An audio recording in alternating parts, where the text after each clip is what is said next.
Today we're taking a look at these NBA matches, which are happening on Friday, May 5, 2023, and giving you our team and total picks for today. Welcome back to High Stakes. Before we dive into our video, don't forget to subscribe and to push the notification bell so you don't miss any of our videos. Also check out our Patreon if you want access to our premium picks.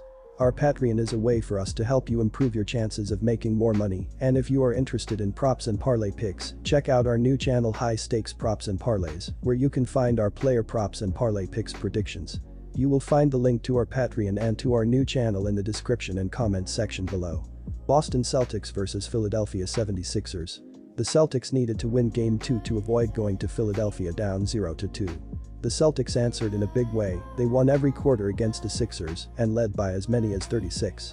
They held Philadelphia to only 20% from 3 on 6 to 30 shooting and won the rebounding battle 46-41.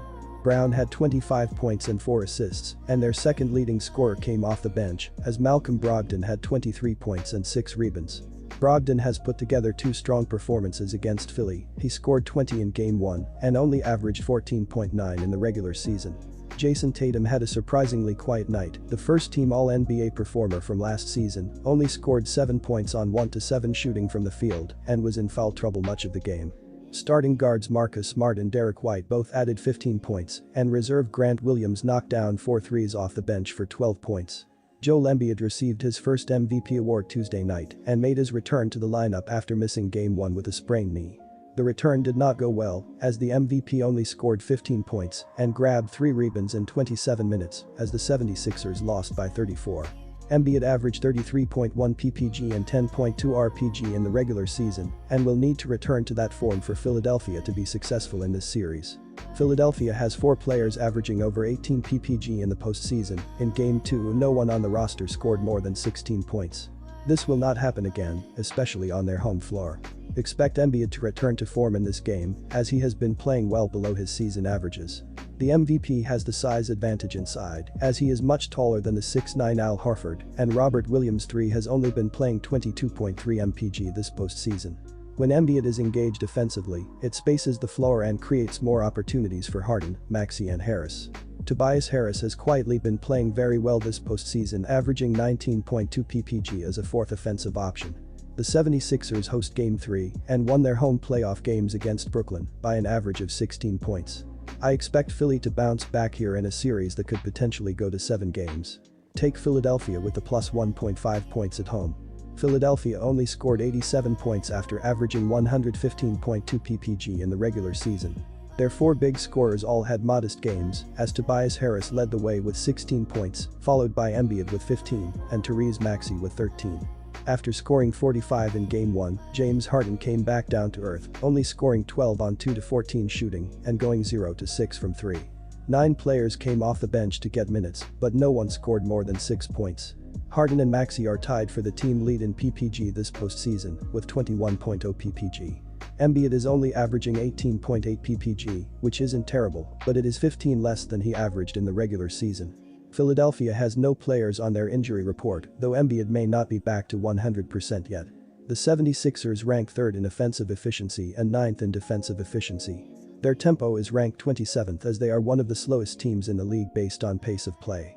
Philadelphia was 29-12 at home in the regular season and 2-0 at home in the postseason. Postseason scoring is different than regular season scoring.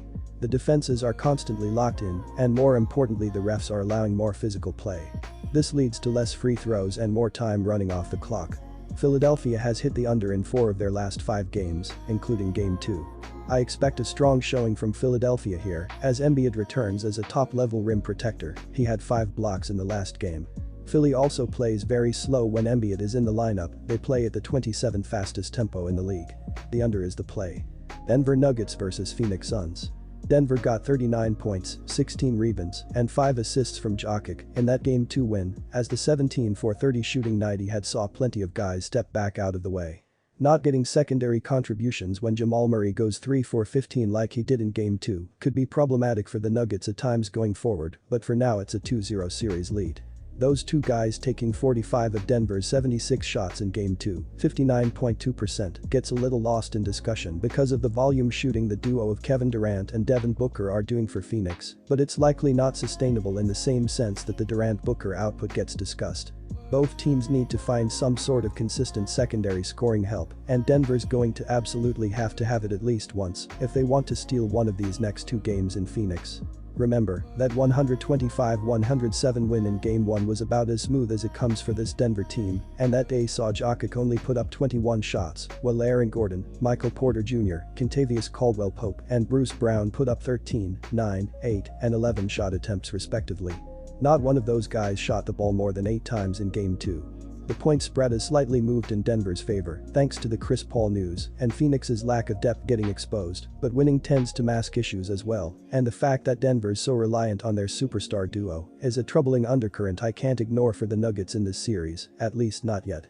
Game 3 with no NBA team ever coming back from down 0-3 in a series, I've got to expect the best from Durant and Booker with their backs against the wall. The idea that teams' benches produce much better at home is something I'm willing to put a little faith in as well with Phoenix, as they've had a few days now to come up with various plans to get others more involved in the attack. This is still going to be a game where Durant and Booker put up 30+ shots each though as they try to carry this team to a win. At a point spread in this one-possession type range, I'm willing to bank on those guys showing up in this desperate spot, as we could easily see Denver's over-reliance on their top two guys get exposed now that they are the visiting team. This series was projected to be a long one if Phoenix didn't win it quickly by nearly everyone before Game 1, and I'm not totally ready to give up on that idea yet. The Suns let their superstars carry them to a Game 3 victory, where I'm hoping at least 3 others on Phoenix can chip in with 10+ points. If that happens, covering this number shouldn't be an issue for the Suns. Our team pick is Phoenix -4 points. The Phoenix Suns may not be particularly thrilled with the idea of this series turning into Jokic Murray versus Durant Booker, but they simply might not have a choice now. Veteran guard Chris Paul isn't available anymore, and they now need Durant and Booker to play 43+ minutes just to hope to have a chance. The duo each played over 44 minutes in Game 2, took 56 of the Suns' 95 shots, 58.9%, and only had one other teammate aside from Chris Paul, Ayton, score more than 2 points in Game 2. That's just not going to cut it, no matter how well Durant and/or Booker play. The Suns have no time to change their identity now though down 0-2 and back at home, and with that desperate situation staring them in the face, how can you not expect Durant and Booker to go guns blazing with shot attempts in Game 3? If the fate of the Phoenix Suns season rests on the shoulders of those two guys, you'd better believe those two guys will not see a shot they don't like in Game 3. If Phoenix goes down 0-3 in this series because one or both of those guys struggles shooting the basketball, they've got to live with it now. But expect the best from both superstars in Game 3, as prop players may want to look at some overs in various categories for Booker and Durant as well. With secondary scoring being a major concern for both sides, it's tough to be extremely confident in backing an over, but after the sub-100-point effort from both sides we saw in Game 2, the collective shooting really has nowhere to go but improve, at least somewhat. Then, on top of that, you know Durant and Booker will be firing away early and often, and it's not like those guys routinely throw up a lot of bricks. If Phoenix getting secondary scoring help is part of the reasoning behind the Suns' Austrian shillings play, then all those points can only further help a total get up and over the number as well. The Nuggets still sit third in the NBA in offensive efficiency ranking, 1.141, and after the last 6 times they've scored less than 100 points, the following game has seen Denver score 119, 146, 134, 120, 93, and 112 points, for an average of 120.66 points per game. They get anywhere near that number in a Phoenix win, this game flies well past this total. Our total pick is over 224.5 points.